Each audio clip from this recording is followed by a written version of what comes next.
Hello, hello, hello, and welcome to Scoutcast, brought to you by Fantasy Football Scout. You are joined by me, Andy, FPL Teach Mode, and we are also joined by Me, Seb, who doesn't have a cool handle. I'm just Seb. just Seb. Although to be honest, you don't need a cool handle when you've only got 3 digits in your overall rank. Yeah, for now. I've used all my chips. I think Yeah. I think I will drop back. There's people coming. We're going to talk about it tonight. There's people with wildcards, people with free hits, people with bench boosts who are going to take my spot. We'll see. I think that's an absolutely cracking rank to have at this point of the season, mate. But yeah, I mean, it's been an interesting week, hasn't it? Before we talk about how our weeks have gone, we obviously don't have Joe tonight. He's not. Sorry, I was about to say he's not with us anymore. I meant he's just not with us tonight. Jesus. But obviously, we're all with him in spirit, aren't we? But he's out tonight, which means we're a little bit different today. Just bear with us. We'll be absolutely fine. But we've got some cracking things to talk about. We're going to talk about our teams first. Then we're going to be talking about the fixtures coming up because obviously a lot of the double game weeks now, we know what's happening because Chelsea beat Crystal Palace. So we know those double game weeks are happening. So we're going to have a look at the fixture ticker. We're going to be talking about Chelsea a lot. I do apologise if you don't like Chelsea. We're going to talk about the defence. We're going to talk about the attack because their assets are top of the wanted list at the moment. Then we're going to look at some wildcard drafts that Seb has made. He's got 2 drafts that he's going to show us, but we're going to discuss kind of what we would do in wildcard situations, really, because people have different chips left. People don't have wildcards, but also it's going to help us think about what players we want to be getting in our teams, regardless of whether we've got a wildcard or not, because obviously the players that they're going to be getting into their teams are the ones we want to be transferring in as well. We're going to look at the goals imminent table. I know Joe's not here, but he's given me his permission to look at it. And then we're going to have a look at our best teams and have some questions from everybody in the chat as well. Now, I am well aware that there is a massive game on at the moment, Man United versus Liverpool. It is on in the background for me as well, but that's probably why the viewers are going to be a little bit low to start with, but we'll see how we get on. So Seb, talk us through your week this week, mate. How has it gone so far? Obviously, with the fact that it's only halfway through at the moment. Yeah, so I mean, was it last week when I was saying? I think I was saying to Joe that it's like it was a team and Son brought me on my points. Yeah. It's kind of happened again, right? With Ronaldo captain. I think like many people, I free hit. I have 2s and 3s and a very generous 4 from Tellez. And then I have 34 from Ronaldo. And he's not playing tonight. So that's it. My week may well be over. But I'll run through the team real quick. It's standard free hit. I went Schmeichel, Target, Shah, and Tellez at the back.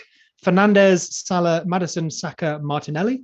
Who I do think Arsenal were a bit unfortunate, especially that Saka-Martinelli combination against Southampton. Yeah, big time. Oh. And then, you've seen something? Liverpool goal already. Already? Aren't we like 4 minutes in? Yeah. Mo Salah? Diaz.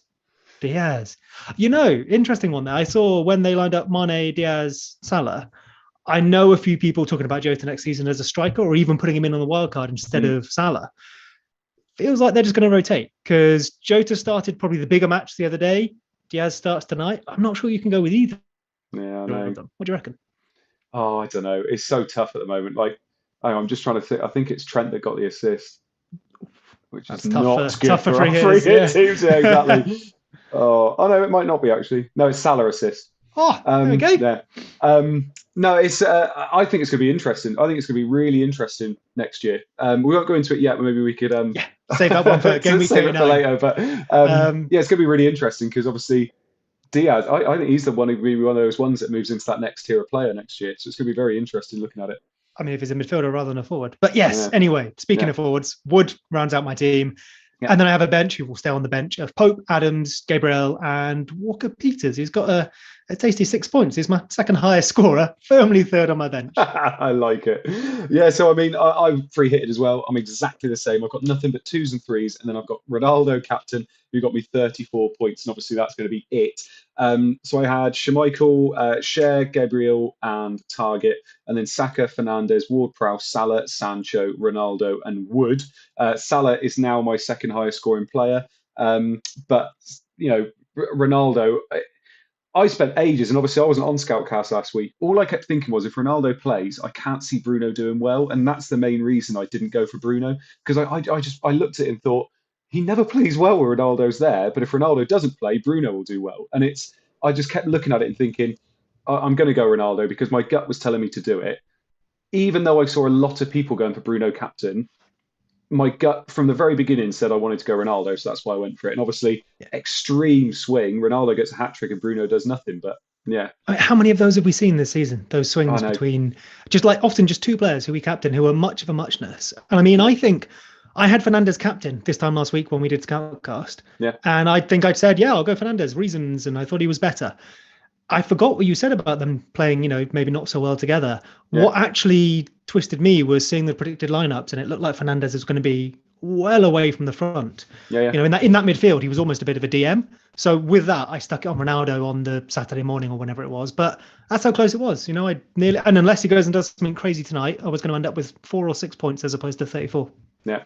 And look at the last time Bruno did really well. It was when loads of people went for Ronaldo as well. Ronaldo that didn't play, and Bruno absolutely smashed it, didn't he? And it's just how it happens. But it's happened so many times this year already, and you can be brutally on the wrong end of it, or you can be on the other end. It's just how it's happened. Right, shall we have a look at some fixtures then, Seb? So fixture tickers, I think a lot of people are wildcarding this week, and obviously we're now kind of getting into that last little stage of the season where we've got to start thinking about these last 5 weeks. It's interesting as well, because would you say now it's almost getting into you could take a little bit more of a punt territory, because with only 5 weeks left, you've only got 5 weeks for that player to obviously to get something for you. I was talking to somebody earlier on, I think it was Raptor actually, and we were saying about how I would go for Rudiger for Chelsea because he's nailed on. He's consistent. He's going to get you points moving forward, and obviously got lots of games. And he said, "Yeah, but I wouldn't do that. I would go for Alonso or James because it's more fun over 5 weeks to have somebody that's going to have the potential to get more points." Obviously, we're going to talk about Rudiger and James and Alonso and all those later on. But what do you think about that theory that actually, with only 5 game weeks left, you can kind of go for it a little bit more? I guess there's 2 different approaches to it. One of which is it's no different to the rest of the season in terms of expected points, means, variance, whatever. Just pick the player you think is going to do the best. But I guess we always look at these last few weeks through the lens of, am I where I want to be? Am I trying to block someone else take my spot? Yeah. And then there's definitely some strategy that comes in, even aside from the fact that I think you're right. If you take a punt, there's a few weeks for it to come off, not so many weeks for it to go wrong. So maybe averages don't play out. So a bigger variance pick will have a bigger impact on your rank in the shorter term. But I think it's more about the strategy of who you're trying to beat or where you're trying to get in the ranks. And my thoughts on effective ownership most of the time. It's a concern, but only a very minor one. This is where it becomes a bit more important. If you're first in the league and someone brings in, I don't know, Luis Diaz or Diogo Jota from Liverpool, you might make the same move just to block them, and that's an effective tactic. For example, bringing Rudiger when you had Rudiger. Yeah, exactly. So I'm just seeing that Pogba's already gone off. Injured? Yeah. Oh, no. Oh, that's good, isn't it? Anyway, so maybe Sanchez coming on. Yeah, no, it's not Sanchez, unfortunately. It's Lingard's just come on, I think, actually. So looking at Chelsea's fixtures, so they've got 2 doubles in the next 3 weeks. So they've got West Ham and Man United in 34. Then they've got Everton away, which is quite a nice fixture. And then they've got Wolves and Leeds in 36. 5 games in 3 weeks. Looks absolutely lovely, doesn't it? And we're going to come back to the fixture ticker after we've actually had a look at Chelsea, because we wanted to have a look at Chelsea's fixtures. In 37, they've got Leicester at home, and in 38, they've got Watford at home. There's every possibility, though, isn't there, that things are going to get a little bit tricky with Chelsea because they've got so many other competitions that they're in, that after these 5 games in 3 weeks, we're maybe going to be wanting to get rid of them, aren't we? I mean, what do you think about that? Yeah, I mean, I would go for 3 this week, depending on if you're able to get there. And then, like you say, is it the Leeds match, I think, which comes, say, 3 days away from the FA Cup final? Yeah. I think there's every chance that whatever it is, whether it's that first choice front 3, second choice front 3, rotated wing backs, I think there's a very good chance we see all of that, especially if they've secured top 4, which I think they will have done by then. Their fixtures aren't too tough, which is why we like them as assets. But you're maybe looking to get your points in the bag before then. If you're free hitting around that time, it's probably quite easy to navigate. If you're wildcarding, it's okay. You can maybe plan to transfer them out. If it's like me and you, where we've pretty much used all our chips, I think, and we've just made transfers, maybe it's sensible to consider who you're bringing in now with what it opens up around that time. Now, I'm not saying bin them off completely, but if you're looking for the other doublers, there is an opportunity there to move someone on. Yeah, and I think if you're looking at getting 1 in or 2 in this week for a hit, I think this is the time to do it. I don't think you're going to be wanting to do it next week because, like we said, you're looking at game week 36 and thinking, actually, are they even going to play those 2 games because of the fact the Leeds game's so close to that FA Cup final? So if you're going to do it, definitely do it now, because the opportunity's there to maybe get 5 games, but potentially getting 4 games, which is still absolutely fine. But if you're not going to this week, I think you need to, on from next week, start looking at Man City, Aston Villa, Leicester, whatever it is. I think the one for me is Chelsea this week, City next week. Yeah. And even with some hits, if you need, I think, I forget who it was, someone on Twitter made the point earlier of people who, like us, again, wildcarded earlier, week 26 or whatever, other people were taking 12, 20 points worth of hits at that point. Yeah. Now, that doesn't mean we should take that now, because we've got those points in the bag. That's great.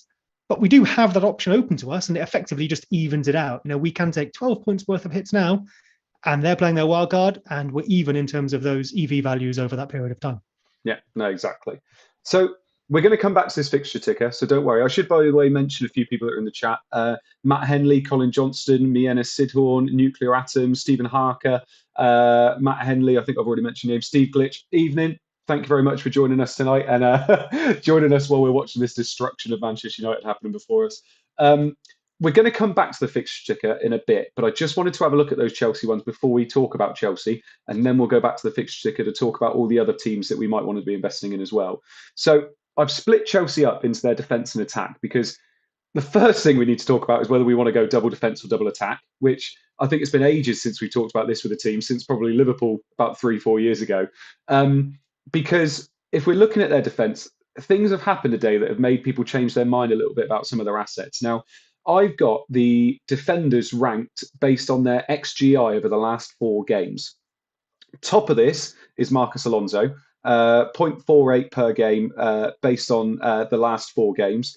Reece James is second, Rudiger's third, Azpilicueta's fourth, Thiago Silva's fifth, and then Christensen's sixth. Now, it's very interesting that I don't think Alonso would have been top of anybody's list last week. And now all of a sudden, obviously, he had a good game against Southampton, got 13 points. He's top of this XGI list. I think Reece James and Rudiger would have been top. But now Alonso's starting to sneak in, isn't he? I mean, who would be your preference? Would you have one? Would you have 2? Just talk me through this Chelsea defence based on your thoughts. I guess we can talk about it more with Wildcard later, because some of it comes into team structure. For my own personal team, I have James and Rudiger, and I'm looking to get a midfielder or striker, possibly a certain striker. I think if you were, say, wildcarding this week, which we'll cover, and everything else is even, I may well have gone James, Alonso, and then say Mount. But now there's this risk of James at right centre-back, which isn't the end of the world. We're all happy enough having Rudiger. James being nailed at right centre-back or playing half the games at right wing-back might end up being about the same thing. So it doesn't scare me too much, but of course it's not optimal. I do think Alonso's creeping up that order. A few Chelsea fans, Gianni, for example, made the point that with Reece James back, ironically now he's right centre-back, so Aspi is right wing-back, I guess, or Loftus-Cheek. But with that 3 at the back available again, it means Alonso is possibly nailed on a left wing-back. Whereas if they go to the 4 at the back, we probably see him drop out.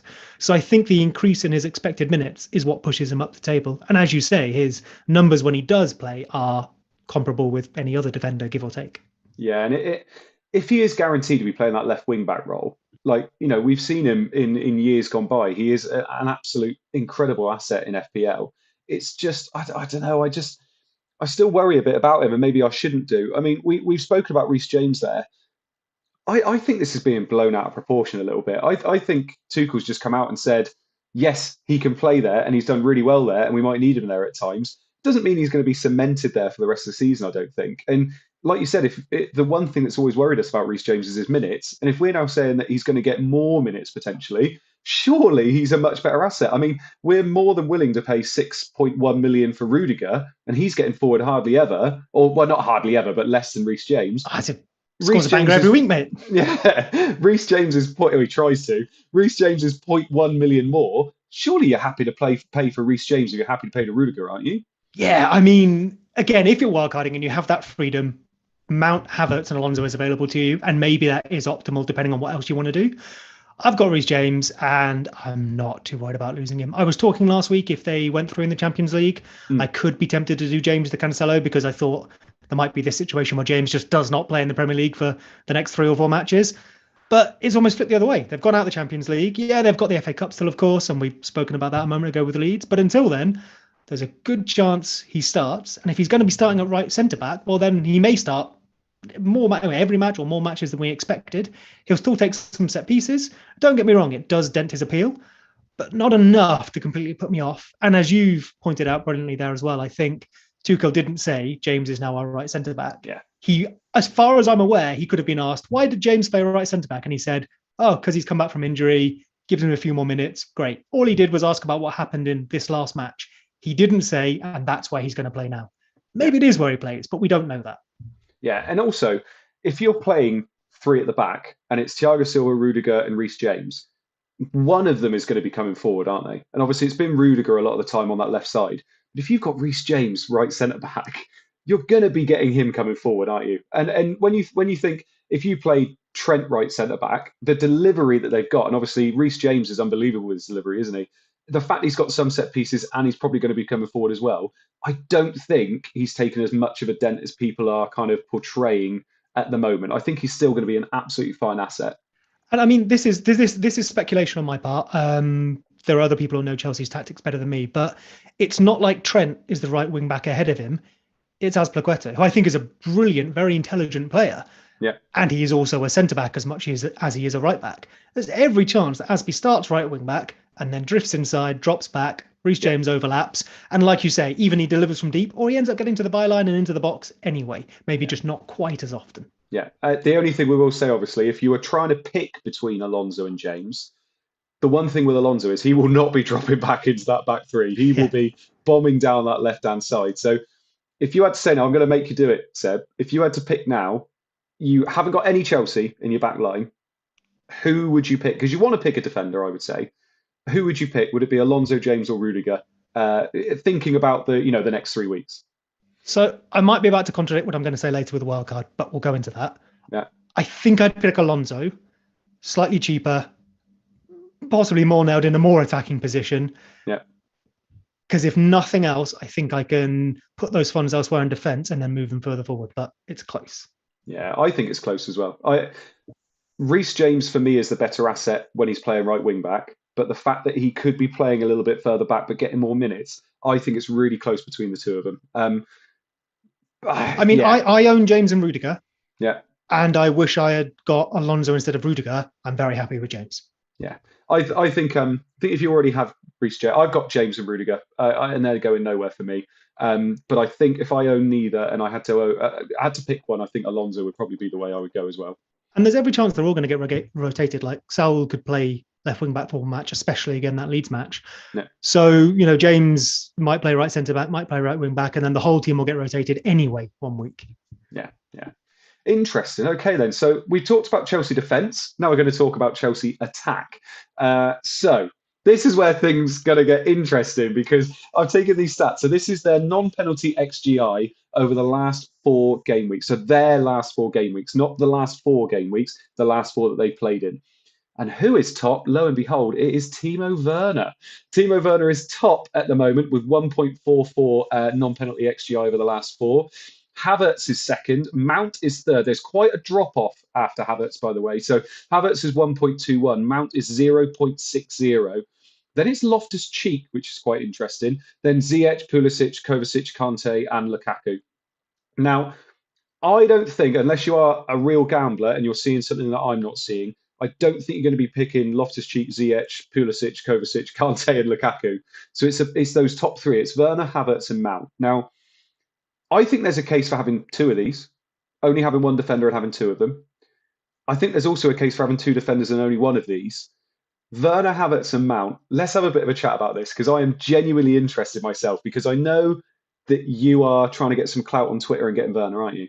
That's what it's all about. I might captain Bruno Guimaraes next week, Oh, he went there. You should have heard Andy before the stream. He got it all out in private. Stop it. Anyway, God, I've blushed. Anyway, talk us through Werner, Havertz, and Mount. Just talk us through it. Don't necessarily. Salah goal. Goodness but he's in form. He's back in form. Goodness me. All you have to do is play Diogo Dalot at left back and Salah's back in form. People are just going to watch the stream to see my reactions to us getting beaten about 7-0. So I Werner, like that Havertz, when and many Mount. people are listening to this as well, they'll probably know the result already. Yeah, I know. Talk us through what you're thinking about these three.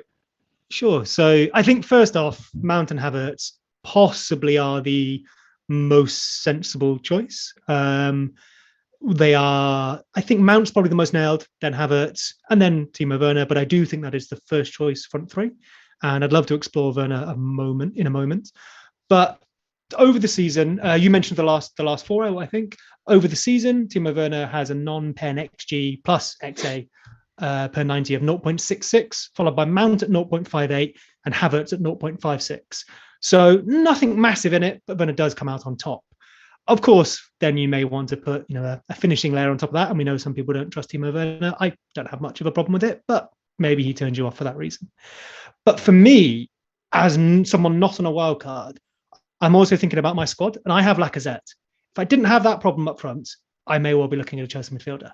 But it just seems so clean to be able to go Lacazette to Timo Werner, have James Rudiger Werner in one transfer as opposed to, say, two.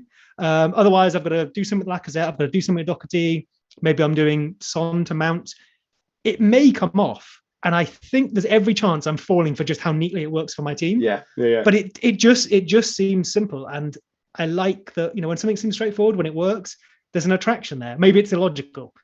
But in that thinking, it led me to look at Timo Werner and massive confirmation bias. So please take this with a giant grain of salt. But as mentioned, his numbers there per 90 are just above the other two.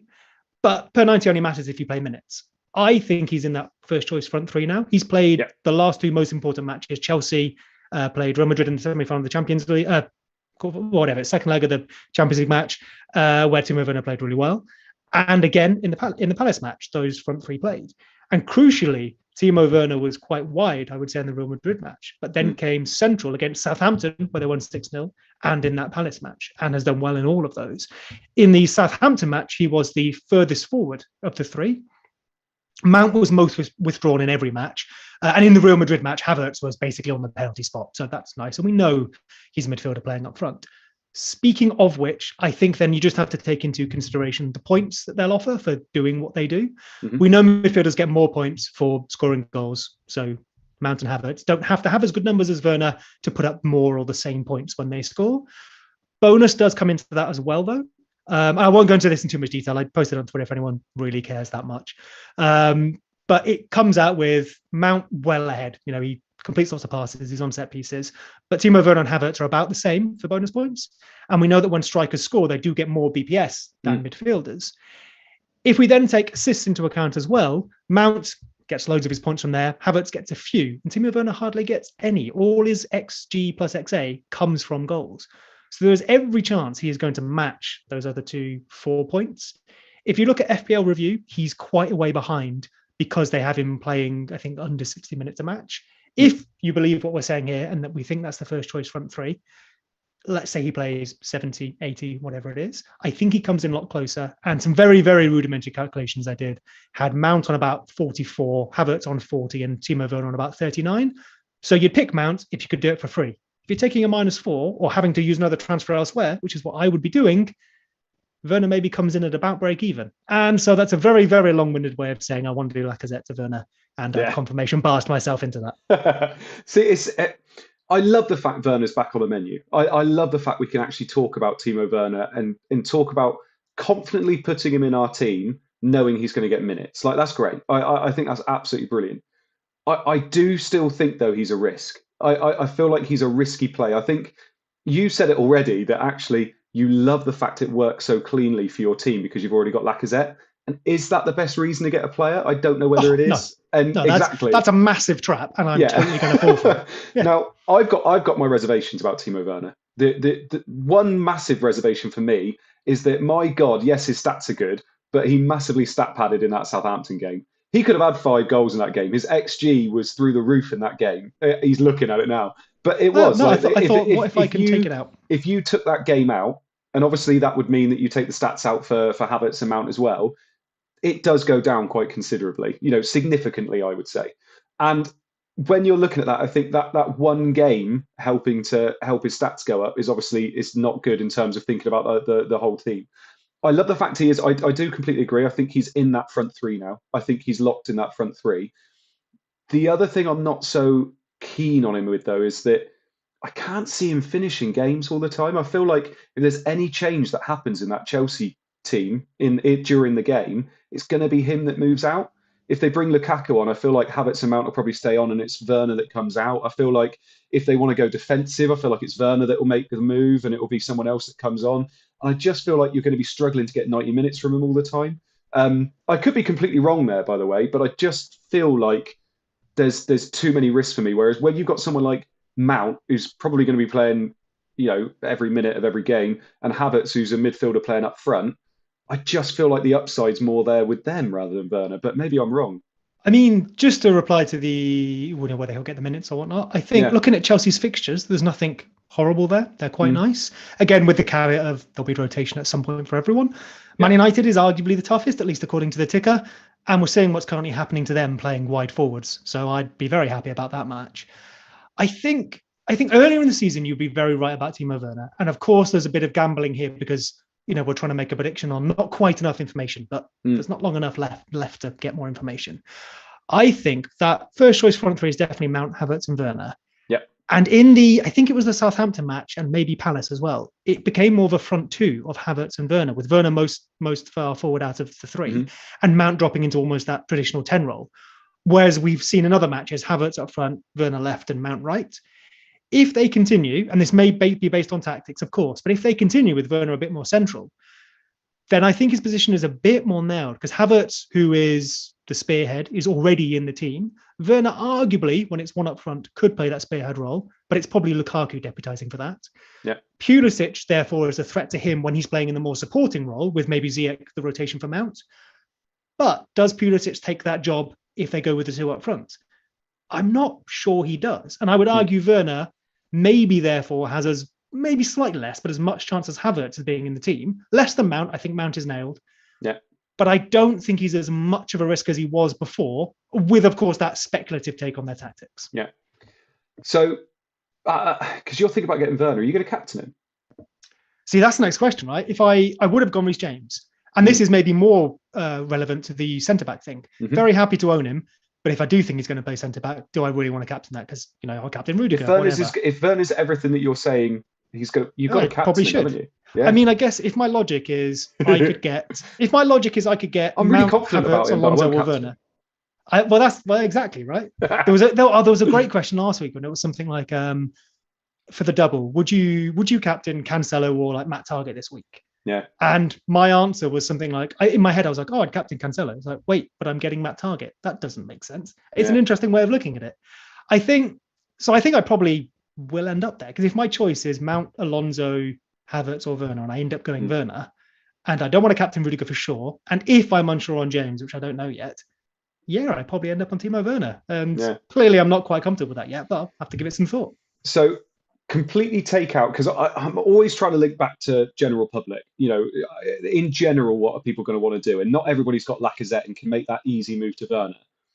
If you had just Werner, Havertz and Mount, and you could only pick one of them, or even if you had to order them for me, what would be your order of preference in terms of these are the players I think are going to score the most amount of points in the next 3 game weeks? I'm not looking past 3 game weeks, because I think after 3 game weeks, people are going to maybe start thinking about selling them for City, Villa, whatever it is.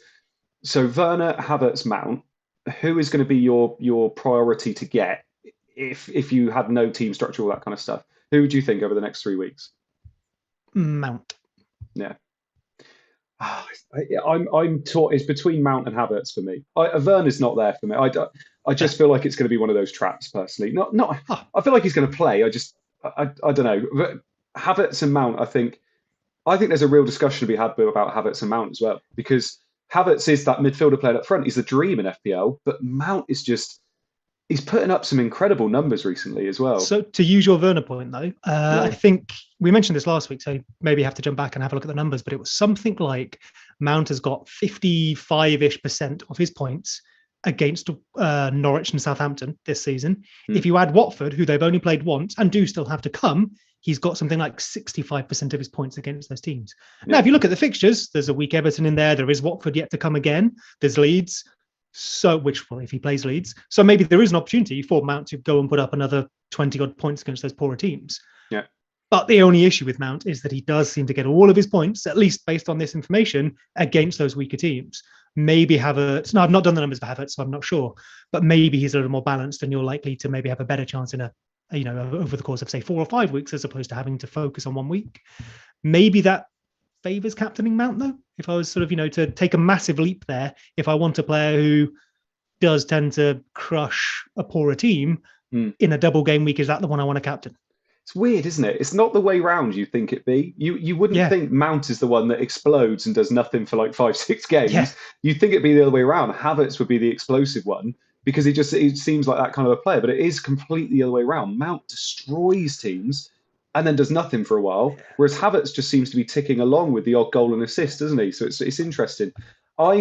My exciting side is saying to go with Havertz, but my sensible side is saying to go with Mount. And I'm going to be getting sounds like a contradiction to what you just said. I know, which is weird, isn't it? I think it's because of the minutes. I think that's probably why. Fair. And because I know Lukaku's there, and I know that they've got 3 strikers that could potentially play. And I think that's what's in my head.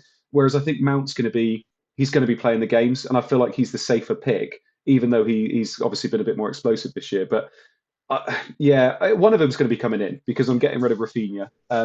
So one of them's coming in. So it's going to be interesting. See, that I think the decision is almost made by not who you think the best asset is, but what question are you trying to answer? Your question is, who am I bringing in for Rafinha? Yeah. Well, that's not going to be Timo Werner. My question is, who am I bringing in for Lacazette? Well, it could be Mason Mount, but that's another transfer. Yeah. And I feel like that's why we're maybe arriving where we are, even if that's the wrong reason to arrive where we are. Because I suppose you're looking, it's so many games in 3 weeks that actually it could still work out for you. Whereas I'm looking at Werner and thinking, you're going to want to move him out after those 3 weeks, aren't you? So that's another transfer to move him out. I don't, maybe. Well, again, when we get to Wildcards and look at this, I like the look of Ollie Watkins as well, Mateta for those cheaper ones. True. Yeah. But there's not really, like I'm at peace with not having Kane at all this season. Yeah. And I might not even have Son in a bit. I don't hate holding on to Timo Werner. Maybe holding that value there wouldn't be perfect. So if I wanted like a De Bruyne, maybe I can't. But after all these doubles, 37 and 38 is Leicester and Watford at home. So assuming the lineup is still how it is now, assuming things haven't happened, injuries or, other fixture reasons, I'd happily have Timo Werner for that. If you compare to Tottenham, have got Burnley and Norwich. Okay, brilliant. But their double is tough. Who else is up there? I might have Watkins, I said. Well, Palace and Burnley are double in 37, great. But then Man City on the last day. And it kind of goes on like that. I don't hate it. It may not be optimal and I may get rid of him, but if I had to hold him, I don't hate it. Like you'd hold Mount, wouldn't you? You probably wouldn't get rid of him. Maybe. I don't know. You'll see. Right, let's go. But I think we've talked enough about Chelsea assets. The only person we haven't mentioned in defence was Mendy, by the way. For me, I think goalkeeper transfers, when you've got so many fun upside defensive players, I feel like not wasting a transfer, because obviously Mendy could do really well, but I just feel like he's not really the player we want in that Chelsea side. I feel like that would be a little bit of a waste getting him in. I don't know whether you agree there. If you're getting a premium goalkeeper, get Ederson, because it just solves a much better question. Like City rotation, only Cancelo has the attacking upside, really. Get Ederson. Yeah.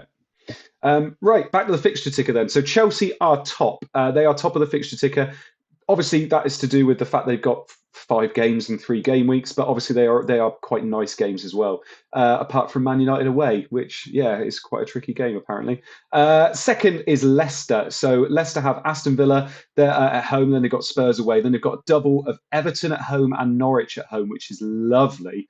Seb, Leicester assets. I haven't got any. I don't know what you're thinking with Leicester assets at the moment. Yeah, it's tough. I mean, on the free hit, I have Maddison and Schmeichel. I have none in my normal team. Maddison feels like a pretty obvious answer to Rafinha, but if I didn't do that this week, which I won't, it would then be Tottenham and a double, which I'm guessing off the top of my head is also going to precede.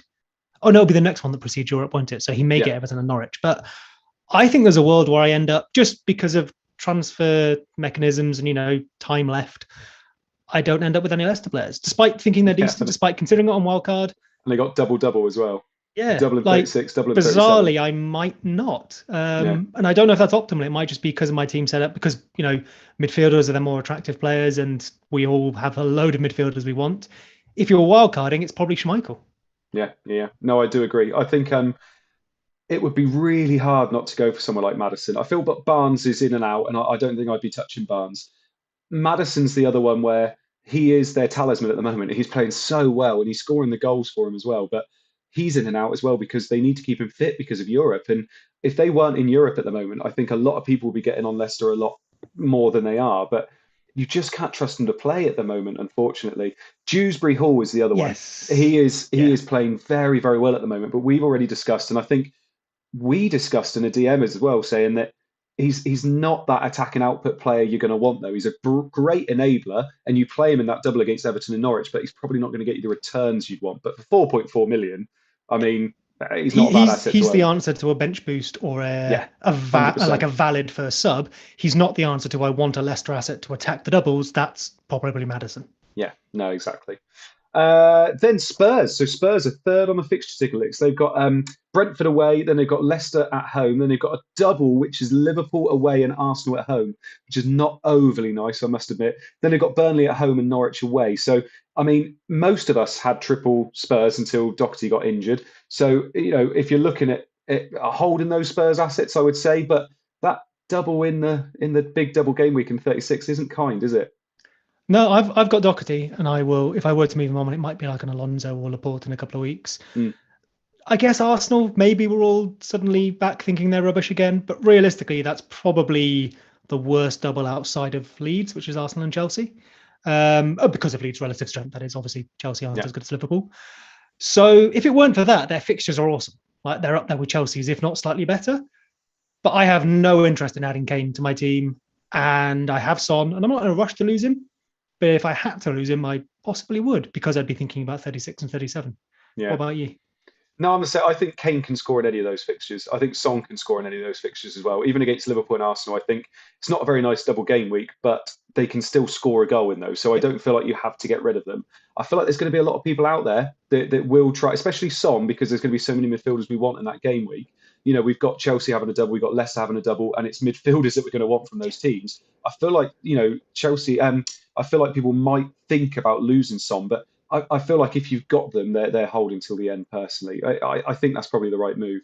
It might be another wildcard one so I've got Son. I probably end up holding him, but if I was wildcarding this week, do I sacrifice him to do clever things elsewhere? Yeah. Then we've got Aston Villa are fourth on the ticker. So they have got Leicester this week. Then they've got Norwich at home in 35. Then in 36, they've got a double of Burnley away and then Liverpool at home. And then they've got a gorgeous double in 37, which is Crystal Palace at home and Burnley at home, and then Man City in the last week. That double is pretty nice. I mean, especially with Norwich just before it as well. Myself, obviously we don't know about the Man City double yet either. That's going to change a lot of our plans, whether that goes in 36 or 37. It's most likely going to be in 37, but we're not sure at the moment. I think Aston Villa, if you want to get some coverage, you can get them in game week 35, can't you? Against Norwich at home. Watkins, Coutinho, Matty Cash. I think those are the players we're probably going to be looking at, isn't it? Yeah, I have Rafinha and Kulusevski, and I expect one of them to become Coutinho, maybe the other Maddison, or maybe Foden. But I'd really like the look of Coutinho in time for probably one before the double-double comes along. And Watkins as well. If I don't go Timo Werner, I think Lacazette becomes Watkins next week, not this week. Yeah, no, I like it. I think, like we said, we've all got those middling midfielders, haven't we? Like I'm starting to look at players like Saka. So I've got Saka, Kulusevski, Rafinha, and they're all perfect players that can move to players like Mount, Maddison, Coutinho, because it just seems to work really well with these doubles coming up. Are you thinking of losing Saka? It's something that we're going to talk about actually, because I look at Saka. The underlying numbers are still great, and Saka is their talisman. He's their player that he's going to play every game. The minutes are brilliant, but with Partey injured, I said this to you before we free hit it as well, that Saka was the player I was looking at and thinking, just don't like the look of him in my team at the moment, because without Partey there, and he's the one player they can't replace in that Arsenal team, they look so flat. They just can't seem to get those chances to score goals, and Lacazette's kind of all over the place at the moment, and he's obviously gone. And I just look at it and think, are there players with more upside than Saka? It's just the fact, if he wasn't owned by 90% of the top 10K, I wouldn't be worried at all. I think I'd completely get rid. But let me paint you a word picture. it's a, it's a shield move keeping him at the moment, I think. Oh, unless everyone else sells him, and I then think it you is. bought I think yourself it a is. sword. So Martinelli breaks down the right at blistering pace, which he's known for. Right, he cuts inside, he looks up, he sees space in the penalty area, and a teammate just on the edge of his vision. He Oh yeah, cuts the ball across. Saka takes it on his weak foot, nonetheless, and yeah. slots it perfectly into the corner, wheels away with a goal and 3 bonus points wrapped up. Southampton lose to Arsenal 2-1, as they should have done according to XG. Different conversation. And we're all not worried about Arsenal's form or Saka as an option. Now, the only thing that didn't happen there is Forster made a ridiculously good save. Basically, not. I mean, Saka could have put it in the corner, but in that position, you just kick it towards goal. If he scores that, are you now thinking something different? No, I don't think I am.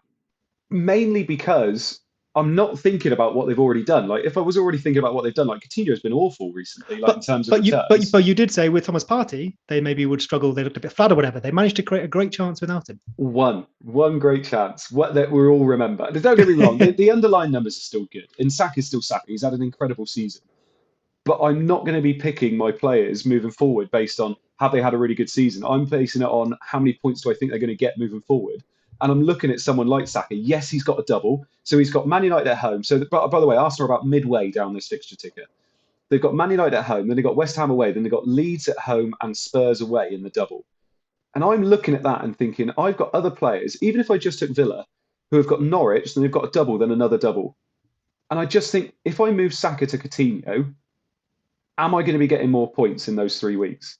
And I think I would. I In think the I would get three, more so points. would that be what, So 35, from 36, from 37? 35, 36, 37. Yeah, I mean, yeah, probably. Maddison, I think, is tough because will he play all those games? Coutinho, I think he's playing all those games. And I'm looking at it and thinking, I think moving Saka to Coutinho would be a move, personally. I feel like I'm going to broken record it again and go, if I was wildcarding, I would well consider a team without Saka. If Yeah. I wasn't, I probably have 3 or 4 other players I'd get rid of first, myself personally, and I expect many other people. For example, we've mentioned Rafinha, we both have him. I've got Kulusevski. Those are both leaving, I think, before I lose Saka. Now, I know we looked at Tottenham's fixtures and they aren't bad apart from the double, but I prefer Saka for the double and I prefer what I can do in Kulusevski's slot. So I think I might end up holding on to Saka just because I don't feel the pressure to need to lose him. If he was the only player I had to say get in a Coutinho, sure. Yeah. But he isn't. It's interesting to see. But then I look at it, who are the players I want moving forward with all these doubles coming up? And if we imagine that Man City move to 36, that double moves to 36. Man City at the moment are quite near the bottom of the fixture ticker, but that's because they don't have the amount of fixtures. When that extra fixture moves in, they're going to be quite near the top, I think, because they've got Watford at home, Leeds away, Newcastle at home, West Ham away, and then Aston Villa at home. Those fixtures are lovely anyway. Yeah, they're going to be second or third or something, aren't they? And I'm looking at it again and thinking, you move someone like Kulusevski to Mount, Saka could be Foden. Like for me, I think Saka isn't unsellable. I genuinely think that. And don't get me wrong, I've loved Saka this year, but I just think you could look at Saka and think, I could get more points moving elsewhere with these fixtures we got coming up. So he's certainly not unsellable, but you've just named 3 transfers in 3 weeks to set up for those doubles, which is Rafinha, Kulusevski, just to use my example, and Saka. This is me with 3 mil in the bank, by the way. Oh yeah, I've got like 2. I think most people probably have a bit. Yeah, so like those 3 midfielders to Foden, Mount, and Coutinho. Yeah, entirely valid. But those are my 3 free transfers used before the doubles, and I still have Lacazette. I still have Doherty. Mate, we got doubles. I don't have Timo Werner. I don't have Timo Werner. How I can take hits though. I can take hits for this. So I agree. For doubles, yeah. But I think it's still worth considering. Is it in your top 3 transfers? Or is it in your list of hits? And then maybe you're looking at more team structure changes rather than necessarily just swapping one midfielder for another. Yeah. I think I'll happily fall on either side here. I think he's a good hold and it's absolutely fair enough to sell him. But I am in no rush to sell him. And I think some people, he's top of their list despite owning others. And don't get me wrong, I've got Rafinha, Kulusevski, and Saka. They're my 3 in midfield that could be sold. And it's Saka is bottom of that list. Like it's Kulusevski and even Kulusevski I've loved having. And we've already talked about his fixtures as well. Rafinha's top. He could go straight away because his fixtures aren't nice moving forward. But I just think it's a conversation that you can have. And are you going to look at it and go, I held on to Saka because he had such a good year, and you've got all these players with doubles that are playing. And I just think it's a move that you can definitely think about personally. So to conclude, do either. Do either, yeah, exactly. Do either. I just think, like I said, it's the midfielders I want. I moved Mopé down to Mateta. I freed up a lot of funds recently, and that's because I wanted to attack those midfielders, and I wanted to get those mid-priced, real upside midfielders into my team. Yes, so after that, we've got Crystal Palace then. Crystal Palace have Leeds at home, then they've got Southampton away, Watford at home, Villa away, and then Man United at home in the last game. I've got Mateta into my team because I quite like the look of him at the moment, and obviously he's quite cheap, and I can play him in some of these fixtures. Sorry, they do have a double, in 37. It's Aston Villa away and Everton away. Any Crystal Palace players you're looking at? Wildcard, you probably get Mateta, I guess, is maybe your first choice striker, probably the backup, especially a bench boost. I know some people have shouted about Zaha, maybe just because talisman penalties, if he gets those still, I guess. Looking at those fixtures, I feel like I should be more interested than I am. Yeah, I'd probably prefer Schmeichel to Guaita in goal. I probably don't need to get Mateta. Maybe I do. And I just have no room for Zaha. We've just listed so many midfielders we want. So maybe I'm missing something, but I don't think I'll end up with any Palace. Or if I do, it's a bench striker apart from the double. Yeah. Then we got Burnley. I think Weghorst owners were happy this week because he finally returned. The luckiest goal you could think of as well. He did nothing else apart from prod that little header in. Then we got Liverpool. Liverpool have got Everton at home, Newcastle away. Then they got a double of Tottenham at home and Aston Villa away. Southampton away in 37 with Wolves at home in 38. I've already said, obviously, I'm not owning Trent now, I don't think, until the end of the season. Till the end of the season, I won't be owning him. But I've got Robertson and Salah. It's interesting. I think I'm probably going to own the two until the end of the season because I just feel like with the cost of them as well, I just don't think I will. I think if you own three, you're not going to be getting rid of them, are you? But I think with only two of them and everybody else I can get to fairly easily, I'm probably going to only just stick with two. Yeah, I think for wildcard teams, I really like five at the back, and that probably would include Trent and Robbo. Of course, I'm keeping Salah. I know some have considered selling. These obviously got some points tonight, but I think even before tonight, there's a million other players you lose. I'd lose Son before Salah. Yeah. If I needed to build a four at the back, or I needed to find some funds, maybe I wouldn't hate dropping one of them. I probably would keep Trent just because I think he is the better player. But yeah, I mean, those fixtures are nice. They're not the best, but Liverpool are second best, if not the best. So that maybe makes up for it a bit. And like I say, I quite want five at the back. I own both of them in my team already. I'm not getting rid. Yeah. Norwich are next. Newcastle at home, Aston Villa away. Then they got a double of West Ham and Leicester. And then they got Wolves and they got Spurs. Why is Timo Pukki not in like 50% of teams? When I sent you those wildcard teams and I didn't put Pukki in, I thought, I've missed the trick. Yeah, I mean, he should be. He's a great inclusion. Strikers have been awful this year, and he's been brilliant. Last couple of games as well, he's been great. Even against Man United, he got a goal and assist. He should be in more teams. That double, if you're free hitting in that week, I think Pukki would be really high up there with my strikers. So what is he? Probably just under 6'5" now. I think he started at 6'5" probably. Let's have a quick look at his price. I know Mateta's in the fives. Pukki's 5'9". Yeah, I mean, there's probably a good argument to be made for having him over Mateta, whether you're a bench booster or not. He's definitely a second striker, maybe not first, but he could be first if you're looking for a De Bruyne, Salah, Son midfield. Yeah, definitely. Then we got Arsenal, Everton, Leeds. Arsenal, by the way, the other midfielder I forgot I had, by the way, is Martinelli. So, I could easily lose Martinelli. Who would you keep, Saka or Martinelli? It depends who would make it easier for me to get to those mid-priced midfielders, basically. Martinelli's obviously a bit cheaper, isn't he? Assume you could afford either. I would probably keep Martinelli. I don't believe you. I know, I don't believe myself either. I don't know. I'm not going to answer that question until I have to. Ask me in a couple of weeks. And then obviously as it goes down, Man City are next. Man City, we've already said, will probably bump up there once we know about that double game week. Then it's Watford, Man United are quite far down. Man United obviously have this double as well. I feel myself, we obviously free hit this week. I'm ignoring Man United's double game week. I think people that got Man United in, I'm really happy they got them in and we managed to free hit because now they have to worry about getting Man United out and having to use Man United this week. And I'm quite happy that we don't have them. I mean, the only player who scored points on my free hit team, I'll ignore Salah because everyone who hasn't free hit has him, is a Man United player. which is great. But even if that weren't the case, free hitting for Man United and then being able to entirely forget about them was a very big reason to free hit. And they've now got this blank in 37, which helps a bit, especially because the 34 double is, if it'd been 35, maybe a bit more attractive. 34, not as good. And of course, it's the same 3 fixtures over those 2 weeks, but I can do other things with those transfers. I'm just not interested. At a push, I could have done like a Doherty to Tellez, but that's, a cheap defender that I would have ended up benching, I guess, when we got to the 36 and 37 doubles. Yeah. Right. I think we've stuck on the fixture ticker for long enough now. We're going to go on to our next segment, which is talking about 2 wildcard drafts that Seb has made. Now, he's made a 4 at the back draft and a 5 at the back draft as well.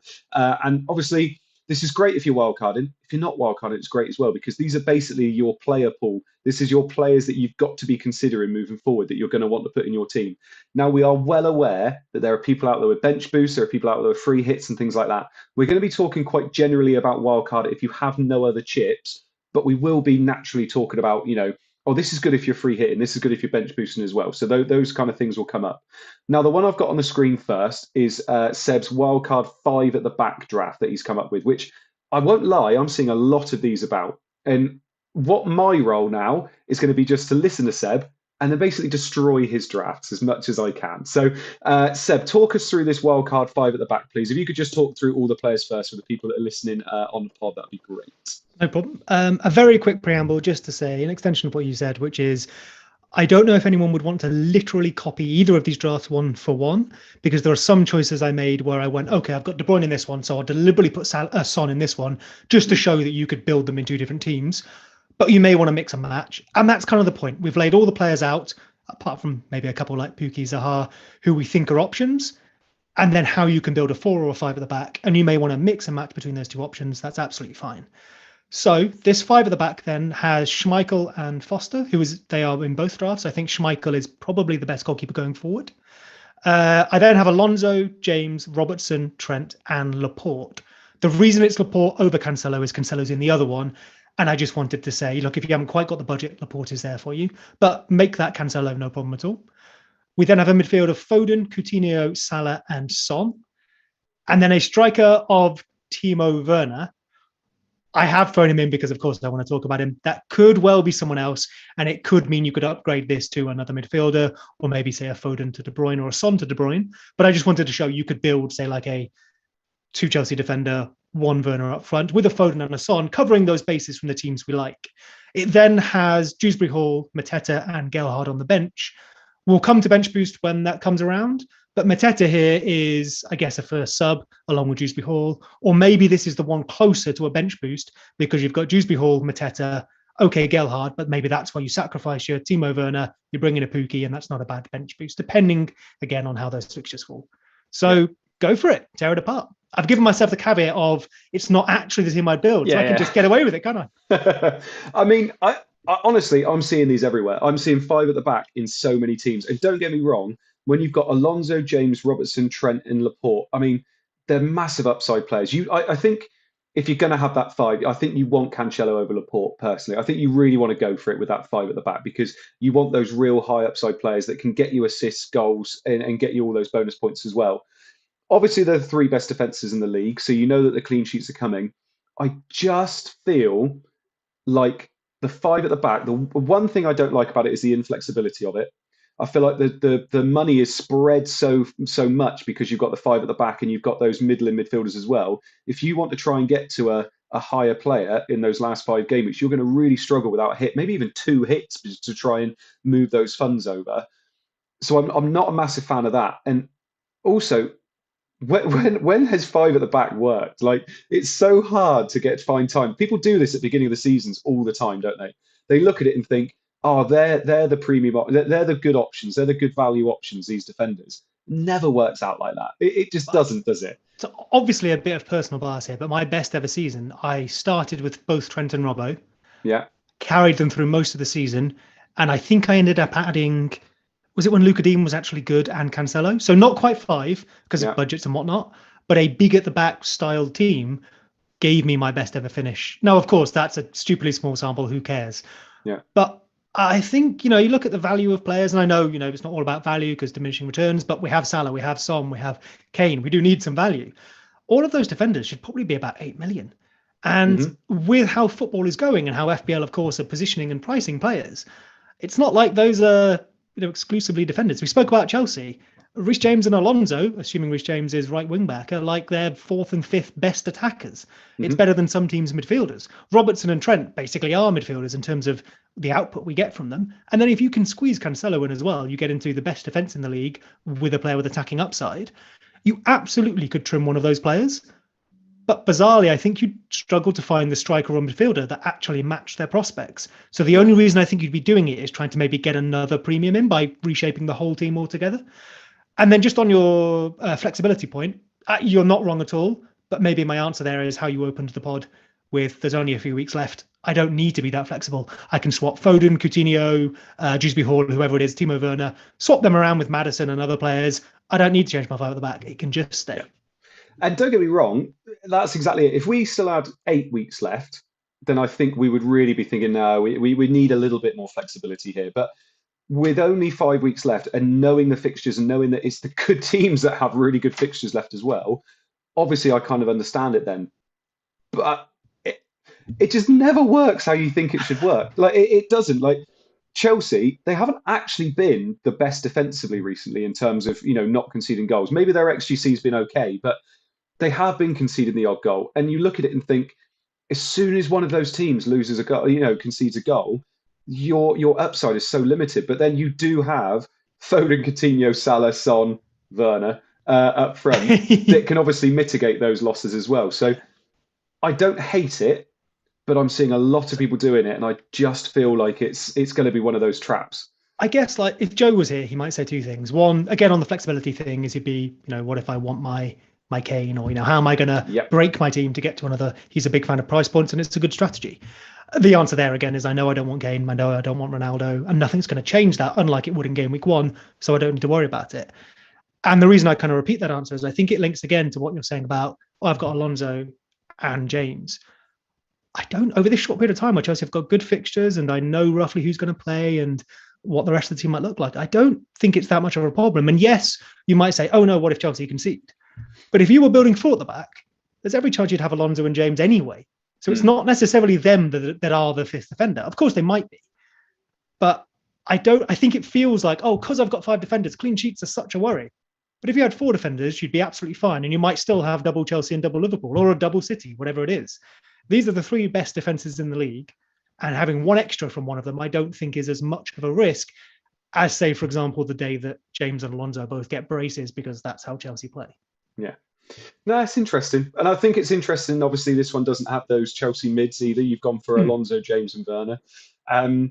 I just think I think a lot of people will be looking at 5 at the back, and I think they'll move off it before they lock in.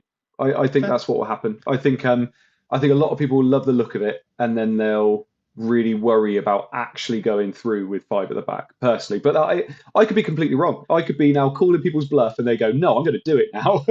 I mean, I think there's a very easy argument here to say drop Werner down, move Foden to a Mount, move Son to De Bruyne or something, cover similar sort of teams, and end up with maybe a team you prefer a bit more. You could also do that by sacrificing a defender, which maybe links us nicely into the next team, because what I've tried to do is include someone like De Bruyne, take Timo Werner out, I think I've put Mount in there. Yeah, so here we go then. So this is your wildcard 4 at the back team. So you've got Schmeichel in goal with Foster. You've got Alonso, James, Cancelo, Alexander-Arnold, and then Davis, who's only 4.4. Then you've got Mount, Coutinho, Salah, De Bruyne, Kulusevski, Watkins, Mateta, and Gelhardt up front. Now, it's interesting that obviously both of those teams have Schmeichel, Alonso, James, Trent, Coutinho, Salah, and then Mateta and Gelhardt. The majority of this is the same. It's just tweaking a few little bits, isn't it? Yeah, so again, of course, we can swap. I think, if I'm honest, I probably should have gone for, say, Emerson over Davies, just because we think he's got a spot a bit more attacking. And Kulusevski maybe should be, say, a Leicester midfielder. But the idea is that this one has 5 in midfield as opposed to 5 at the back. So it opens up the opportunity to include someone in the price bracket of a Kulusevski. I've kept Coutinho, could well be a Zaha, but I've got Mateta. If I'd remembered Pukki was a thing, maybe I'd go say Zaha and Pukki, just to show that you can build a very similar team. But I do think there are some players we hold on to in most of the drafts here. And I do think it's mostly that back 4 or 5. There's no Robbo in this one. You could bring him in instead of James, say, for example, or drop Trent Alexander-Arnold as you have. But I think those defenders really pick themselves, and then it's just a budget or preference question. So the interesting bit is Watkins, I like a lot up front. Do you get that Chelsea midfielder? Do we hold on to, say, some Spurs or maybe get a Maddison? And then De Bruyne. I've seen a lot of people going for De Bruyne. He's become their talisman once more, scoring really important goals, although bizarrely his numbers are down on what they've been in the past. Foden's numbers are still good, but he isn't really converting the chances. The main thing maybe is that price difference, and I wonder if we're attracted again to the very expensive player, who of course is performing well. But if you get De Bruyne, I think you probably have to sacrifice Son and probably therefore Kane by definition, which does force you down the cheaper midfield route. But as you've said, Andy, there's an absolute ton of them. So is this maybe closer to what you would do? I think so. I think I don't. It's so tough. See, I don't think I'd have De Bruyne. I'm not a massive fan of De Bruyne as an FPL asset, just because he scores the big goals, but tends to only be a goal. Whereas I've been much more of a Sterling fan personally, because he'll get you the 2 goals and assists and things like that. Whereas De Bruyne will be, the game winner. But I think I'd probably have those 5 in midfield being, Mount, Coutinho, Salah, Foden, and then if you could probably then move to Son. I quite like that idea, because then you can just use those midfielders and just keep swapping them around until the end of the season. But when you look at this, if you did go for those 2 premiums in midfield, I don't think the team looks as good as the 5 at the back. I think the 5 at the back looks better than having those 2 premiums in the middle, mainly because in neither of these you've got Kane, which is interesting. And obviously I would probably like to have that Kane up top as well, and then that's where the 5 midfielders comes in. But yeah, it's interesting. It's interesting for me as well, because I've got 3 at the back in my normal team. So I'm looking at these lovely wildcards and thinking, oh God, I don't even have. I only have 3 at the back. But with the wildcard, I guess some of the motivation, despite trying to cover a bunch of options here, which is why I think neither of these drafts, again to repeat, are optimal. Yeah. But I guess, and again, maybe this is just because you're using the wildcard, you have to mix things up. But I do think it's an opportunity to do so, and all of us are so regularly 3 at the back. And I think the defenders offer some brilliant value, especially in this period of doubles, rotation, etc. That I think it's wise to add 1 defender to whatever your setup is, whether that's 4 or 3, just to give you that option at least. And then maybe you are having to drop the Kane. You could definitely build this team with Kane. You sacrifice De Bruyne, move Watkins up to Kane, maybe have to jiggle a bit elsewhere. You possibly could also build a team that had Kane, had, say, a De Bruyne and Salah, but you have to sacrifice at the back, which is maybe closer to what you'd end up doing, Andy, or at least what you could do with transfers. Kane probably is the best striker going forward throughout the rest of the season. He's just so very, very expensive. Yeah. And very well owned, and doesn't have all those lovely doubles like like some of the other teams do. Right, lovely stuff. Cheers for those, mate. I thought that was very good. Thank you. We're going to have a quick look. Yeah, we're going to have a quick look at the. I could have been meaner. Sancho's come on, by the way. Lovely stuff. For Phil Jones. So there you go. Take away Liverpool clean sheets and get some points for you. My goodness. So you will hear me cheer if that happens. So we're going to have a quick look at the goals imminent table, because God, I don't know what's wrong with me tonight. I was about to say in memory of Joe. I don't know. Joe's still here. He's absolutely fine. Andy, he's just on what holiday. What have you done? Andy, it's a safe space. You can share. I did my decking, didn't he? He's under there. I can't say that. Anyway. I was going to make a joke about it being some very boring decking or something, but yeah. No, he loves Chris Wood, doesn't he? So we've got our goals imminent table. So these are the players that are not really returning for goals recently, but they are putting up good numbers. Now we've got Antonio up top, then we got Mope. Then Harry Kane is 3rd. He's getting the assist, but he's not getting the goals. Cornet is 4th. Obviously missed a pen at the weekend as well, which free hitters that put him in their team would not be very happy about. Then we got Danny Ings. So we got Salah, but obviously he has returned in droves tonight. Then Watkins, McAllister, and Rashika. Now, a few there that we could obviously talk about. I don't think Antonio is going to be on many people's wish list. Neither is Mope, but Kane, Salah and Watkins moving forward. I think we've even had somebody in the chat, Mark Cohouse, laughing that obviously we've been talking about Watkins, but with those fixtures and that double game week, I think you've got to have him on your watch list. And the fact that he's putting up the numbers but not necessarily putting the goals in, I think you have to think about him personally. I mean, Ings is there as well. Yeah, true. They're not the most brilliant forwards, but given their pedigree is good. And I think Watkins bizarrely seems to have a reputation of being a lot worse than he is. He's a very solid player and does put up the points, in an FPL sense. But I think that combined with the fact that they do have those fixtures, I don't think anyone's going to question Coutinho unless you just, build a different midfield. I think the same goes for Watkins, or if you prefer Ings. I think it's fair, given the forward options, to consider a mid-price forward, and I think Watkins is right up there as the best of those. Yeah, no, I like it, and I personally think if you can get to him, if you've been on Werner and Seb actually wants to move Werner to Watkins in that week, I can see it. I can see that being okay, but obviously that is in 36 when Chelsea double as well, so you probably don't want to do that. But I mean, one Villa player we've not mentioned is Jacob Ramsey. He could fill that Dewsbury Hall role as your bench booster or your bench player. Obviously, Leicester have one more fixture over that period, so maybe not. Dewsbury Hall does seem to be getting all the minutes. But if you were building a bench boost team, I think he's an option. He also was an option to sit on your bench. And then maybe you could go elsewhere for Watkins, maybe a Mateta, and that builds you a nice little three who you could then bench apart from when you bench boost. Yeah, lovely stuff. Right, so just have a quick look at my bus team. Before I do, though, can you please, after we look at the bus teams, we're going to answer some of your community questions. So do start chucking them into the chat now, and we'll have a good look at them after we've looked at our bus team. So my team, I have got Pope in goal, then I've got Rudiger, Robertson, and James at the back, with Salah, Kulusevski, Saka, Rafinha, and Martinelli in the middle, with Kane and Mateta up top. Now, I am 100% certain I'm going to be losing Rafinha this week, and it's going to be for Mount or Havertz. I've got 3 million in the bank. My original move, I was also going to move Doherty to Laporte, was the other thing I was going to do. But for a hit, I don't feel like Laporte is probably the right move for a hit, because I don't feel like the upside's there that he could probably pay me back quickly, and I could probably just do it next week because my team's fine anyway. So Rafinha to one of the Chelsea boys is probably going to be the move, unless I move someone like Saka or Martinelli to Mount or Havertz and keep Rafinha against Crystal Palace away. But Crystal Palace are a good team this year. So I'm feeling okay at the moment. Have you considered Timo Werner? I've only got 3 mil in the bank, and I'm not moving Brozier up to Timo Werner, I'm afraid. Sorry. I mean, actually, have you got a plan for, in all seriousness, you've got your Aït-Nouri, Doherty, Brozier bench, presuming you're not really going to need many of those players till the end of the season. Nope. And Ramsdale and Pope as well. Yep. Are you going to take some money out of there? Are you going to move them to someone you might start? Yeah, that was the other thing I thought about was moving Pope or Ramsdale down to free up a bit of funds. This is the one thing I hated a couple of weeks ago when I moved Pope in, was that I hated the fact I'd have some funds saved up in them. But I think I will probably. Thing is, there's a few things I have to do. I have to take some money out of goalkeepers, and I also have to get rid of Doherty, and obviously having 4 good defenders at the back, Laporte or Cancelo's got to come in at some point. So it's going to be interesting to see what I do. I want to get a Chelsea midfielder in. I have to, really, with those 5 fixtures in 3 weeks. So that's the priority this week.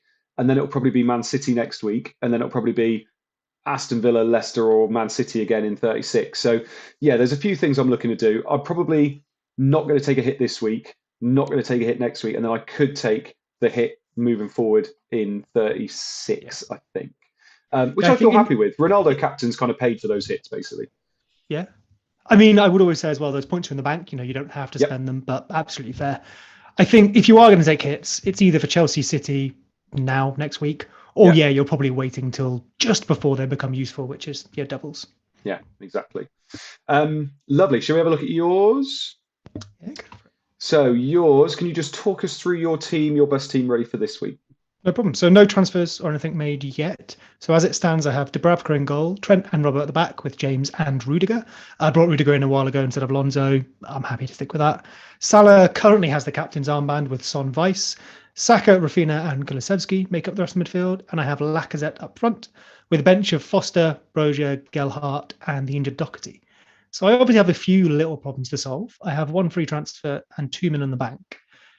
And I guess you kind of know already what I'm tempted by. So what would you do with this team? 1 free transfer, 2 million in the bank, probably 2 problem areas and some Chelsea and City players on the horizon. Yeah. How many have you got? 2 million in the bank? 2 million. Yeah. I would probably do what you're doing. I would probably get Werner in. I probably would. I genuinely wasn't trying to lead you there, but you've swung me back to wanting to do it now. The thing is, you need a striker that's going to. I personally don't think you can have Brozier, Gelhardt, and Mateta. I feel like you need to have somebody that's kind of at least mid-price up front. So I can kind of understand the Werner move. Your midfielders are all fine this week as well. So for me, getting that triple Chelsea in, because Lacazette's not going to play, is he? Lacazette's gone pretty much. And then Brozier and Gelhardt you can't play instead. Not really. I mean, you could play Brozier, I suppose, but I think Werner probably is the move. It makes the most sense for your team. And if it's a fun kind of, upside shout, then I feel like Werner does make sense.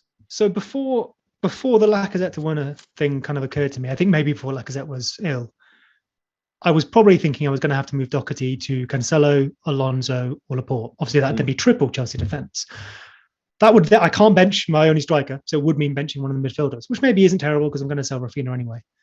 But yeah, I think, and this is why maybe when I say it, when I'm extolling the virtues of Timo Werner, it is so team specific because I think it works really well for me, but it probably isn't the best for other people. Yeah. And I also do want, say, Foden and a City defender going forward. By doing Lacazette to Timo Werner, I can do Rafinha to, say, Foden or Maddison if I feel that way. Bench the other midfielder, do Doherty to Laporte. I don't think I can afford Cancelo. And I have that team nicely set up, I think, for the doubles. Maybe I take a hit to get both the City players. And I think the team looks good. Lovely. No, I think it looks good, to be fair. I captain a Chelsea player. Yes, yeah, I would as well. I'd be captaining. If I got Mount, I'd be captaining Mount. If not, I'd be captaining James, I think. Right, lovely stuff. Let's go back to our lovely little home screen. There it is. It's got us two behind Ronaldo and Maddison. And we've got some questions to answer. We don't have many tonight because I think a lot of people, like I said, are watching Man United get absolutely destroyed. But let's have a look. So, Miena Sidholm says, how many hits should a person take in the next 3 weeks to prepare for Bench Boost 36? How many roads should a man walk down? Yeah, I was expecting you to sing that then. For me, personally, I think there are enough points on offer in the next 3 weeks that you could take, especially if you're bench boosting 36 as well. It's not awful to take -4 in each week if it sets you up nicely and you've got a good team in each of those weeks. Then I think a -4 in each week is absolutely fine. Yeah, or even -12 in 1 week. It's so team dependent that unless you're making the hits to say trying to afford a more expensive player, each is an independent event. So don't go, because I've already brought Foden in, I can't now bring in Coutinho or whatever it is. Yeah. You absolutely can. It's an independent thing. It's costing you 4 points, not 8. Yeah. Who have we got? Kieran Glennon says, do I bring cash in on a wild card? How much is he? Is he like in 4s? I don't know, actually. No, I think it's 5, isn't he? Similar to Dean. I guess 5, yeah. I'd say no, only because I've put 2 wildcard drafts together there with so many more defenders that I want. If you were nervous over double defence, I don't think you need to be. Yeah, maybe. But I'd be looking at Villa going forward, not at the back, I think. Yeah, I think as well, a lot of us have so much money that we can use that I think, because strikers is just a non-event this year, I think you're going to find it hard-pressed to look beyond Trent, Robertson, Cancelo, Laporte, the Chelsea boys as well. I mean, that's the thing. If you think, okay, I need a City player and I need a Villa player, well, the City player is probably Cancelo. So there's that defender slot gone, and they don't have a striker. So maybe you're then going to Watkins immediately. And I think it maybe works better for the team. Yeah. And don't get me wrong, that is not us saying that we don't think Cash is going to be good. It's just that we can't see him fitting in based on these other players, basically. He could be, sorry, mate. He could be, I guess, that 5th defender and a 4 at the back with a bench boost. That might work really nicely if you've got the funds. Yeah, it's tough with 5 mil, isn't it? If he was in the 4s, it looks a bit better. But Ian Buckler says Cash and Havertz or Alonso and Coutinho. Alonso and Coutinho? Yeah, I think I'd go for that as well, personally. Kieran Glennon says, what's the ideal wild card? He has a free hit 2, no bench boost, quick fire names. Well, we've already gone through Seb's 2 wild cards, so have a bit of a rewind and have a look. With the free hit, depends on Man City. Use it when City double. Yeah. Mark Kiros says, who to better Saka till end of the season for the same price? So who would you have instead of Saka? For me, it's not to the end of the season. I would be moving Saka to Mount or Havertz for the next 3 weeks. But till the end of the season, I think it's tough till the end of the season, really, because I, I can't name a midfielder that I'd have till the end of the season that I would want to play to the end of the season, if that makes sense. So I think in terms of the next 3 weeks, it would be Mount or Havertz that I would move Saka to. Here's a question for you that maybe, I guess, is hard to do in an audio format, but there's a load of midfielders we want. Let's say you only had one midfield slot. In what order do you maybe get those players? So I guess you're swapping a slot every week. Yeah. So I'll go maybe just to help give you a second to think about that. So I guess this week you get Chelsea, so let's say Mount. Then I maybe want to swap that to Foden to play Leeds. Yep. Maybe then hold if they're doubling, or I then potentially go over to Leicester, so Maddison for Everton and Norwich. And then in 37, I either go back to Man City, saying a Foden, or if they've already doubled, I go to Coutinho in Villa. Mm-hmm. And I think by doing that, of course, you're not going to do that. You're not going to swap the same slot over and over. But if you answer that question, you know which order you should get them in, which I think maybe helps with something like who do I get for Saka? The first priority is Chelsea. Then I'm looking at City or Leicester, depending on City's double. Yeah, I tweeted it today. So I would go Chelsea first, Chelsea in 34. Then it would be City in 35, then Villa in 36. Personally, I think that's the order for me. I think 36 Villa have that lovely double, and I think that's probably the order I go in. So yeah, I think if you write that down, that probably answers your question to what midfielder should I get over this period. Yeah, no, I like it. Lovely. And Miena Sidom says, would you get rid of Dean, and for who? I should have got rid of Dean weeks ago. That slot has caused me such trouble in my team. Yeah, you know that the one that is now Rudiger. It was it was Semedo, who admittedly got me some very cheeky points by being subbed off. Then it was Kilman. Then it was Dean. Then it was someone else who I've forgotten. Then it was Rudiger, and I should have got Alonso. Ugh, wish I'd never got Dean. And last question is from Michael Scott. Hello, Michael Scott. All the way from Scranton. Says Kane and Mount or Son and Werner. Oh, I have no idea. Andy, go. Kane and Mount for me. Okay, Kane and Mount for me. Son and Werner just cost. Yeah, I'm pure Brexit, aren't I? I'm like Kane and Mount. Get the English boys in. You're going, nice. Yeah, Son and Werner. I like it. That is not the answer you're looking for, but isn't that so maybe team dependent? Like, yeah, I could see either of those coming out on top. Yeah, right. Lovely stuff. Seb, 600 overall rank. I'm assuming that's gone up a bit already. Unless Liverpool keep a clean sheet. Maybe down, because I've got Salah. Everyone's got Salah. He's 80%. My Man United players aren't playing. Salah's 80%. So. Oh, sweet. 654. Woo. Yeah. Anyway, thank you very much for joining us tonight, mate. I hope you enjoyed yourself. Oh, I mean, thank you so much for having me. I did one with Joe last week, one with you this week, and I think the thing I've learned is that it should just be you two and not me. I'm not going to argue with that. So everybody in the chat, thank you very much for joining us as well. Make sure you do like the video, because obviously we want to have more likes when Joe's not on, because then we can rib him afterwards. So thank you very much for joining us this week, and we will see you all next week. I do, though, have to put on one last little end screen, which is a little bit of a new something that we're doing. So there we go. See you next week.